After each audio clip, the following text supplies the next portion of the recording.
answering the question, does networking help loneliness? First, let's talk about why you're not alone if you feel lonely.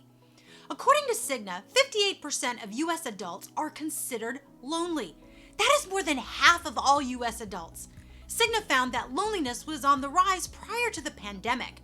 As mental health challenges continue to rise post-pandemic, the loneliness epidemic will continue because Cigna found mental health and loneliness go hand in hand. Harvard Business Review says that social belonging is a fundamental human need, hardwired into our DNA, and yet 40% of people say they feel isolated at work, resulting in lower organizational commitment and engagement. Cigna found that loneliness costs employers more than $154 billion a year in lost productivity due to absenteeism. So no, you are not alone if you feel lonely. Now let's talk about 2 ways to use your networking to create connectedness. First, engage in relational networking. Typically, when we think of networking, we think of transactional networking, focused on getting leads, sales, referrals, and job offers by exchanging 30-second commercials or elevator pitches. This kind of networking has its place, but rarely creates connectedness because of its superficial nature, focused on small talk and selling and telling.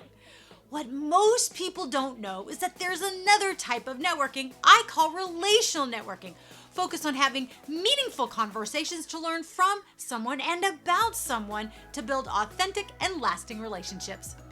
The meaningful nature of relational networking is what creates true connectedness because you dig deeper than typical small talk. In a study published by the American Psychological Association, they uncovered that people find deeper and more meaningful conversations more enjoyable, which led to a stronger sense of connection. They also found that people who thought they would prefer a more shallow conversation actually preferred the deeper, more meaningful one. They found that people overestimate awkwardness and underestimate the enjoyment of deep, meaningful conversations. And we agree, it takes less energy and time and is more rewarding to engage in relational networking. So the second way to use your networking to create connectedness is to talk less, question more. When engaging in relational networking, questions are powerful tools to learn from someone and about someone, especially open-ended questions that dig deeper than the standard "tell me about yourself" or "what do you do" questions typical in traditional or transactional networking. We believe so strongly about the power of questions that we have made talk less, question more a core value here at Down and Dirty Networking. When you focus on being curious to learn and provide value by actively listening to the person you are talking to, this serves as a guide for what questions to ask. This is what leads to a more meaningful and fulfilling conversation.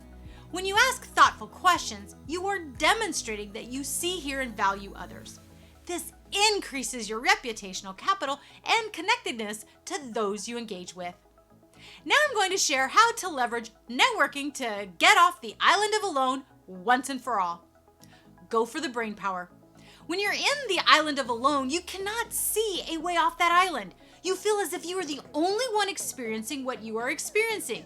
You feel that you are the only one able to do the things you are tasked with doing. You feel that your current method of operation is the only way. One of the benefits of engaging in relational networking is being able to leverage the brain power of those you interact with. One of the most powerful questions you can ask is, have you or anyone you know experienced what I'm experiencing? What you will find out is that no, you are not the only one, and as you meet those that have been where you are, they can share their lessons learned and best practices to help get you off the island of alone. Sure, you can keep trying to figure things out yourself, but it is so much easier and less daunting to follow a framework or plan that is proven to work. People like to matter and make a difference. And when you ask for someone's brain power, you are giving them an opportunity to matter and make a difference in you. It feels good to give, so allow others the opportunity to give to you. Then once you've implemented what you've learned, reconnect and share your results. Say thank you and show your appreciation. Recognition is in low supply these days, so it is more valuable now more than ever. You will feel good to give back, they feel good about making a difference, and you both have created a solid foundation for a lasting and authentic relationship. Now, the best place to network to escape that island of alone once and for all is in our Down and Dirty Networking online community. Click the link in the description below and I will send you a personal invitation to the next Down and Dirty Networking virtual sneak peek to test drive our 100% relational networking experience for yourself. So click the link in the description to have meaningful conversations with our extraordinarily supportive and diverse online professional community to co-elevate, collaborate, and connect in a safe, no-muss environment that is fun and meaningful. I look forward to seeing you at the virtual sneak peek event. Thanks for watching and happy networking!